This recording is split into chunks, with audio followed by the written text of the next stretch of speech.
अगर आपको हमारी वीडियो पसंद आए तो उसे लाइक, शेयर और सब्सक्राइब जरूर करें। नमस्कार दोस्तों, मैं श्याम वशिष्ठ और आप देख रहे हैं पीआर खोज। कविता जैन ने रिमझिम बारिश में सैकड़ों वाहनों के काफिले को दिखाई हरी झंडी। रिमझिम बारिश में भी भाजपा कार्यकर्ताओं का हौसला नहीं हुआ कम। कविता जैन ने गोहाना रोड बाईपास से सैकड़ों वाहनों को हरी झंडी दिखाकर गोहाना रैली के लिए किया रवाना। कार्यकर्ताओं ने नारों के साथ भरा रैली में पहुंचने वाले लोगों में जोश। रिमझिम बारिश में भाजपा कार्यकर्ताओं के हौसले बुलंदी पर रहे। रैली में शामिल होने के लिए गोहाना रोड बाईपास के पास भाजपा कार्यकर्ताओं का हुजूम उमड़ पड़ा। पूर्व कैबिनेट मंत्री कविता जैन ने गोहाना में आयोजित केंद्रीय गृह मंत्री अमित शाह की रैली में शामिल होने के लिए सोनीपत से सैकड़ों वाहनों के काफिले को हरी झंडी दिखाकर रवाना किया। इस दौरान कार्यकर्ताओं का जोश देखने लायक था।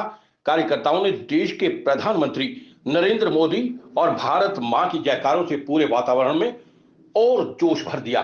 पूर्व मंत्री कविता जैन ने कहा कि भाजपा के प्रधानमंत्री नरेंद्र मोदी और गृह मंत्री अमित शाह की जोड़ी देश को एक करके मजबूत करने का काम कर रही है। कविता जैन ने कहा कि केंद्रीय गृह मंत्री की जनसभा को लेकर लोगों में भारी उत्साह है। उन्होंने कहा कि देश की एकता अखंडता को मजबूत करने के लिए सरदार वल्लभ भाई पटेल द्वारा किए गए अथक प्रयासों से आज जनता में उनके प्रति बड़ा सम्मान है।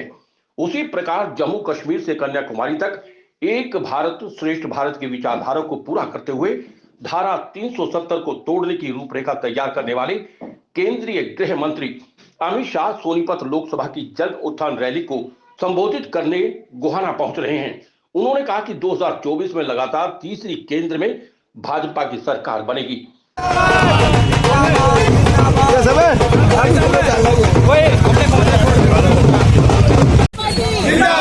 भारत माता की जय, भारत माता की जय, नरेंद्र मोदी जिंदाबाद, नरेंद्र मोदी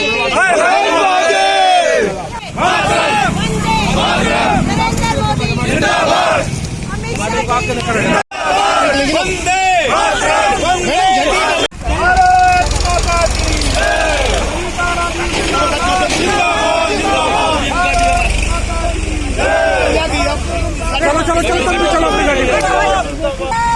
झंडा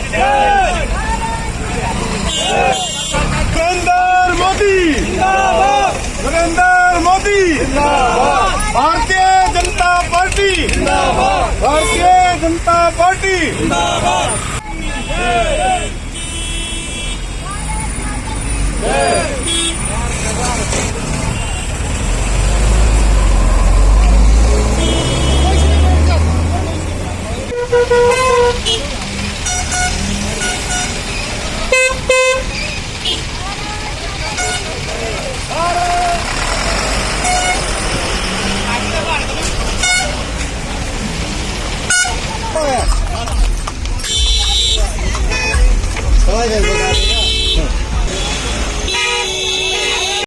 मैं समझती हूँ जन उत्थान रैली के माध्यम से आज हमारे केंद्रीय नेतृत्व और एक ऐसे नेता जो सरदार वल्लभ भाई पटेल के बाद इस देश को ऐसे लौह पुरुष गृह मंत्री मिले हैं जिसने पूरे भारत को एकजुट करने का काम किया है, हमारे बीच में आ रहे हैं। और कहीं ना कहीं ये 2024 का जो लोकसभा चुनाव है उसके शंखनाद भी आप कह सकते हैं।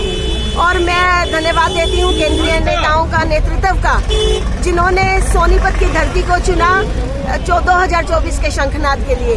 और मैं यही कहना चाहती हूँ कि जिस तरह से नरेंद्र मोदी जी के नेतृत्व में पिछले 8-8.5 सालों के अंदर भारत ने नई बुलंदियों को छुआ है, चाहे वो गरीबों के लिए काम हो, किसानों के लिए हो, महिलाओं के लिए, युवाओं के लिए, और हर क्षेत्र में इंफ्रास्ट्रक्चर हो, चाहे उद्योग हो, चाहे वो रोजगार हो, चाहे हर क्षेत्र में जिस तरह से जो काम किए हैं।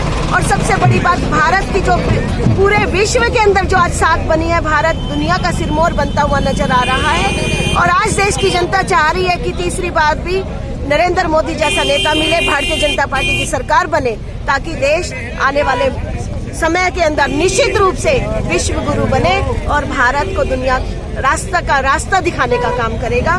और मुझे पूरा उम्मीद है जो आज कार्यकर्ताओं के अंदर जोश और उत्साह है, इतनी बारिश के बावजूद भी, इतनी ठंड के बावजूद भी, जिस तरह से हजारों की संख्या में लोग वहां जा रहे हैं, यह रैली बिल्कुल सफल होगी। और जनताओं ने जिस तरह से एक अपेक्षा के रूप में भारतीय जनता पार्टी को देखा था, भ्रष्टाचार पर प्रहार, गरीबी उन्मूलन, बेरोजगारी उन्मूलन और किस तरह से इस देश के अंदर पुरानी समस्याओं को जड़ से समाप्त करना, चाहे वो धारा 370 हो, 35 से हो, राम मंदिर का निर्माण करना हो, गरीबी का खात्मा करना हो, आज सही मायनों के अंदर हमारे नेतृत्व ने करके दिखाया है और हमारी यही उम्मीद है और यही अपेक्षा है और इसी उम्मीद के साथ हम लोग जा रहे हैं और निश्चित रूप से हरियाणा की 10 की 10 लोकसभा सीट हम लोग नरेंद्र मोदी जी की झोली में डालने का काम।